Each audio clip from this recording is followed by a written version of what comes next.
Bonjour, nous parlons du bon de visite. Donc, le bon de visite est tout d'abord un document qui mentionne le fait que l'agent immobilier a bien rempli sa mission en faisant visiter le bien immobilier du vendeur à un candidat acquéreur. Alors, il ne vaut pas mandat et il a une portée juridique qui est limitée, c'est-à-dire qu'il est principalement utile en tant que moyen de preuve dans le cas où le vendeur tenterait de doubler l'agence, par exemple, en vendant directement à des acquéreurs présentés par elle, afin de faire l'économie de frais d'agence. Et également lorsque le vendeur traite avec notre client par l'intermédiaire d'une autre agence. Donc nos mandats prévoient en effet que le mandant ne peut traiter directement ou indirectement avec un acquéreur présenté par l'agence. Donc le bon de visite est utilisé comme moyen de preuve du non-respect de ses obligations contractuelles par le vendeur, à qui l'agent immobilier pourra demander des dommages et intérêts équivalents au montant des honoraires prévus dans le mandat de vente. Donc en principe, l'agence étant liée contractuellement avec le vendeur, aucune commission ne peut être demandée à l'acquéreur.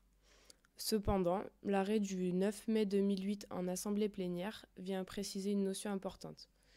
Donc même s'il n'est pas débiteur de la commission, l'acquéreur dont le comportement fautif, donc dans cet arrêt usage d'une fausse pièce d'identité, a fait perdre la commission à l'agent immobilier, doit, sur le fondement de la responsabilité délictuelle, réparation à cet agent immobilier de son préjudice. Cette jurisprudence va donc dans le sens des agences immobilières puisque le candidat acquéreur ne peut pas visiter sous un nom qui n'est pas le sien pour ensuite doubler l'agence en traitant directement avec le vendeur. L'agence peut donc se retourner contre l'acquéreur en vue d'obtenir des dommages et intérêts pour perte d'une chance de vendre le bien. Donc en conclusion, le bon de visite permet à l'agence immobilière de détenir un moyen de preuve au cas où le vendeur ou l'acquéreur tenterait d'échapper au paiement de la commission.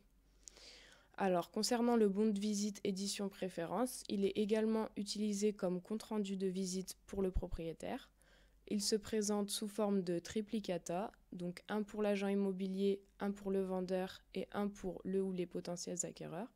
Et il contient également un espace observation éventuelle pouvant être rempli par l'agent immobilier afin d'y noter les remarques de l'acquéreur.